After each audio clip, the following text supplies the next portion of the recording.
a really nice game, that first game, and it just set himself up for a fantastic match. So it was really, really great performed by Navi. BGIOU going to have a tough road going on in the rest of this tournament with a loss in the second round, but we do have some bonus coverage for you guys right now, and we are going to head into Che0nsu versus Foot. It is game number 5. Both of these guys are familiar faces to the Hearthstone Championship Tour. Foot actually made it to the semifinals of the Asia Pacific Spring Championships. And then Che0nsu, we all know, the Che0nsu we all know and love from the World Championships last season. He has a pretty explosive opener. 10-1 Fandral. It's something that you don't really want to see as a Warlock. There's actually only one way to deal with it, and it's a Doomsayer. But still, your opponent will have an option to deal with it as well.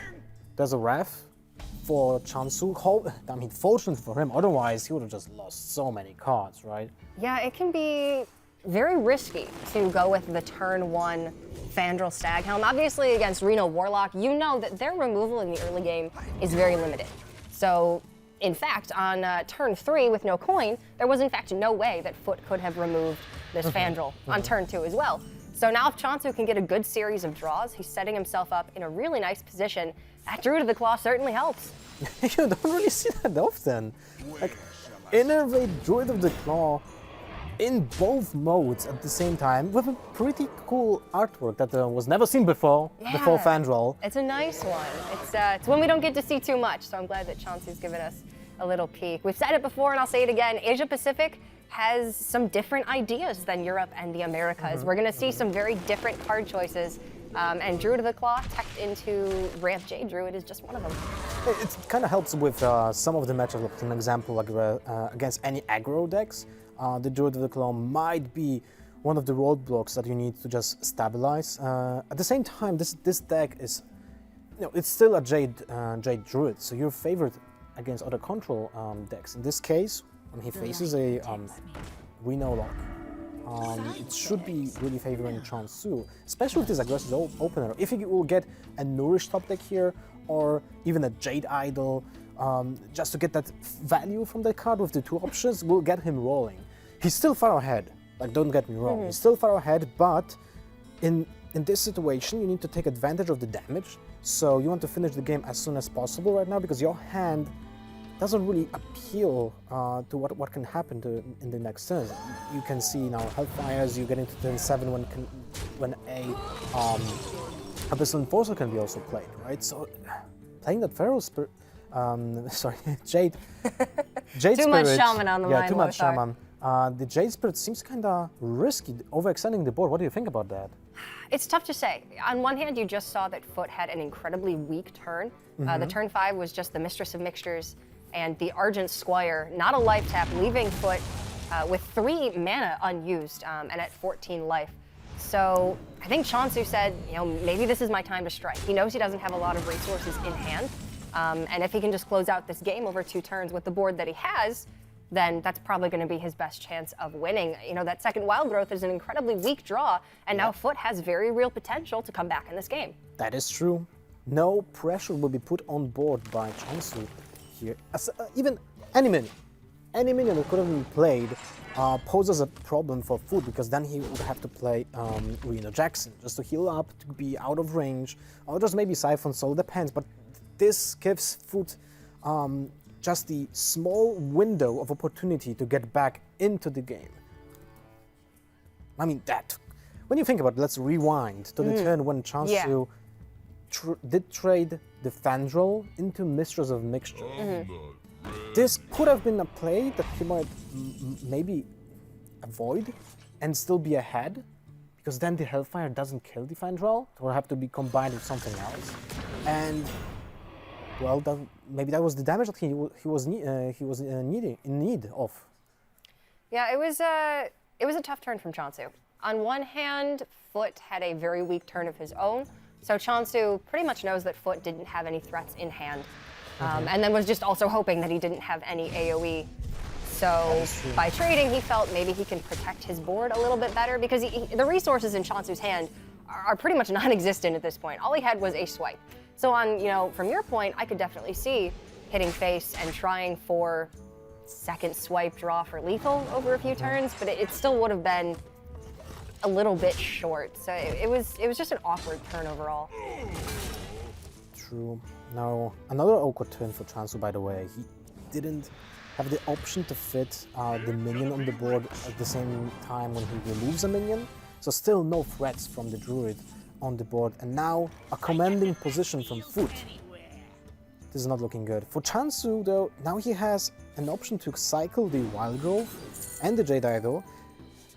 He opts to go with the Jade Golem this turn from the Jade Idol and then draw cards. Not sure if I would actually maybe make it the other way around. There's no drawback to drawing first in this situation. So interesting. I would really like to hear why did he choose this order. In this case, if you Jade Idol first, you draw 1 card, but you leave yourself with 2 mana. I don't know that there's anything in the deck on 1 draw for 2 mana that would have changed the course of your turn. So I certainly think that this was reasonable, but Che0nsu on turn 10, his Jades are only at 2/2. And as you were saying before, Jade Druid is usually very favored against other control decks. Against Reno Mage, it can be a complete blowout if you have that consistent minion pressure. Che0nsu had it early and then ended up drawing 2 Wild Growths. He drew into his ramp instead of drawing into Nourish or Aya Blackpaw. So his mid-range minions are just coming like just that little bit too late. And now Foot's been able to take back the board. And with that much natural card draw in the Warlock from Life Tap, Che0nsu just will not be able to keep up at this point. That is true. Like, the usual problem for the druids is that you can't really keep up with huge minions. You have Mulch in your deck to specifically deal with big minions, and Che0nsu already used it. He used it on the Twilight Break that was played on turn 4, which was actually quite nice because he popped the Mulch to just deal with the 4/8 minion. But here, like you kind of depend on the fact that you just play a huge minion on your own, and it just takes care of of the other minion with trading. But it doesn't develop a threat for you because you're still on the back foot, especially when your opponent just just floating in cards. What do you do here?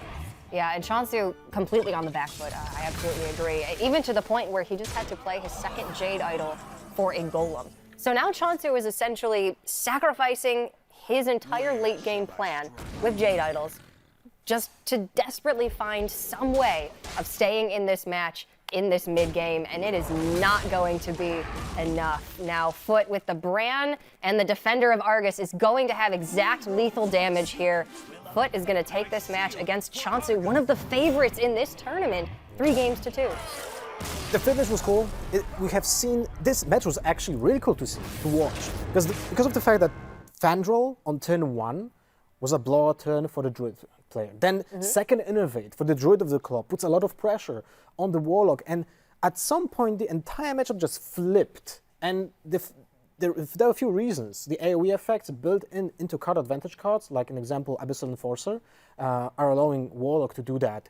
And the fact that Druid couldn't really fit a minion on the board at the same time when he deals with some threats from the Warlock, put him behind every single turn, and that was just racking up.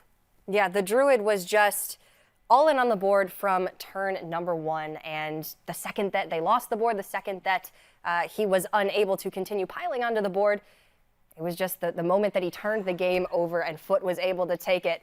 So the round is actually complete now. That's going to do it for round number 2. But here we have some notables. Naviut, whose game that we saw, he won 3-0, now up 2-0. Tom 60229, Pin Ping Ho, which is one of my picks on the chalkboard, and then Gundam Flame, of Gundam course. Flame, my horse here, is going to. I really hope to see Cora. Yes, what do you want to see? It's very similar nickname, but I would like to see my player to watch also go to O. So we'll see if that's gonna happen. But I think this is only the few players that we have seen, right? Yeah, and actually Kranich 0-2, so that's my other pick, not looking too good, and Roger as well. But we are getting ready for round number 3, so let's go ahead and throw it